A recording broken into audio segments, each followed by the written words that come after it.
안녕하세요. 주식 분석가 달수입니다. 금일은 몇 가지 말씀드릴 건데요.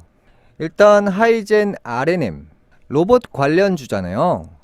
그래서 이제 선제적으로 투기 과열로 인해서 거래 정지가 되었다가 거래 정지가 풀리고 고점을 찍고 떨어지는 형상인데요. 그래서 제가 이제 멤버십 방송을 통해서 이런 종목들이 거래가 정지가 된다. 그럼 세력들이 거래 정지가 되는데 그 종목을 보유할 것이냐? 그 전에 계산을 하고 나간다는 거죠. 그래서 이제 그 자금들이 다른 쪽으로 이동한다라고 말씀드렸잖아요. 그래서 이제 이러한 종목들, 그 다음에 뭐 레인보우 로보틱스 같은 이런 종목들이 과열 구간에 들어가게 되면 거래 정지가 뜨거든요. 그러면 이제 자금이 묶이는 것이고 이제 위험성이 추가적으로 생기는 거거든요. 신용 자금으로 이러한 종목들을 올리다 보니까 아무래도 이제 거래 정지나 단일가 이슈가 있다면 그러한 종목들은 매도를 하고 있죠. 매도를 한 자금을 가지고 다른 쪽으로 과열되지 않은 종목을 매수하기 시작합니다. 그래서 이제 그러한 종목들을 다시 움직이기 시작하는데요. 그래서 이제 로봇 관련주는 제가 조만간에 폭락한다라고 말씀드리고 있는데요. 특정 종목들이 대시세를 가기 위해서는 1차적으로 고점을 찍고 조정을 크게 한번 받는다고 지난 시간에 에코프로를 비유하면서 말씀드렸잖아요. 조정을 받고 기간이 지나고 다시 올립니다. 그래서 이제 고점에 매도하고 다시 재매수하는 그런 전략까지도 고려해서 생각할 필요성이 있다라고 말씀드렸고요. 지금 로봇 관련주는 개인들이 굉장히 많이 몰려있는 상황이에요. 그래서 이제 개미 털고 간다, 조정 구간 온다, 이렇게 생각을 하셔야 되는 부분이 이 세력들이 가장 기피하는 부분이 거래 정지나 단일가 이슈가 뜨는 거거든요. 그래서 이제 투기 과열 종목이 됐을 때 그 전에 투기 과열이 되기 이전부터 물량을 털어냅니다. 개미들은 절대로 이 종목의 시세를 올릴 수가 없습니다. 그 방법대로 매매하지 않기 때문인데요. 과열된 종목은 큰 폭으로 빠지고 조정 구간이 있어야 되고 그 자금들이 다른 데로 이동을 하죠. 개미들만 이제 매수를 하게 되는 것이고 조정 기간에 들어가게 되면 다른 종목은 기가 막히게 또 올라가고 있습니다. 삼성전자 같은 경우는 올해 굉장히 좋은 쪽으로 바뀐다라고 말씀드리고 있잖아요. 이제 제주반도체 같은 경우도 고점 대비 굉장히 많이 빠져 있는 상황입니다. 그래서 이제 많이 빠졌으니까 많이 빠진 종목들은 어쩔 수 없이 반등이 나옵니다. 주식의 기본적인 순환 원리인데요.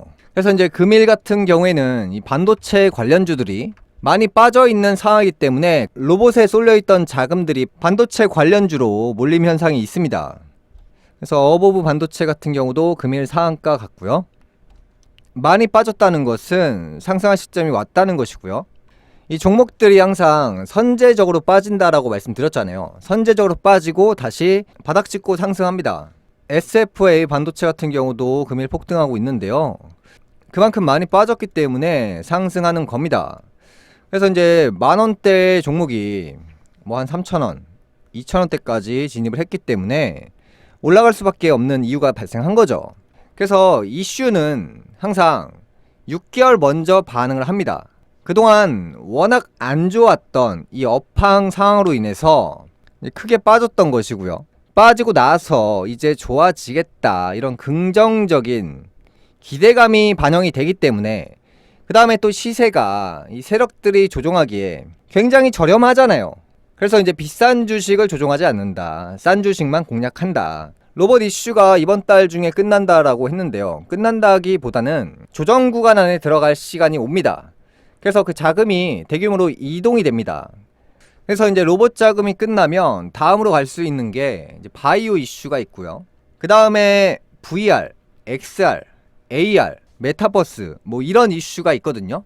그 다음에 또 헬스케어 이슈가 있죠. 결국에 돌아가면서 이슈가 터지는 거기 때문에 로봇 한 종목만 폭등할 수가 없습니다. 그래서 이제 과열 구간 오면 단일가나 거래정지 이슈가 발생하기 때문에 그 자금이 어쩔 수 없이 움직일 수밖에 없습니다. 그 세력들은 투기 과열 종목을 기피하는 현상이 있기 때문에 해당 종목이 투기 과열이 되기 이전부터 물량을 정리해서 다른 쪽으로 갑니다. 그래서 올해 같은 경우에는 이 삼성전자나 그 다음에 뭐 카카오, 이 네이버 같은 이런 종목들이 큰 주목을 한번 받을 수 있는 기회가 있거든요. 금일 같은 경우 삼성전자 같은 경우는 큰 이상이 없지만 이 네이버 같은 경우에는 왜 단기적으로 조정을 받냐면 이 단기적으로 15만원짜리가 23만원 이상을 돌파했기 때문에 단기적으로 이런 식으로 조정받고 가는 형태로 가는 겁니다. 이 주식의 기본적인 원리잖아요. 그리고 이제 카카오 같은 경우도 이제 바닥을 어느 정도 보여준 상황입니다.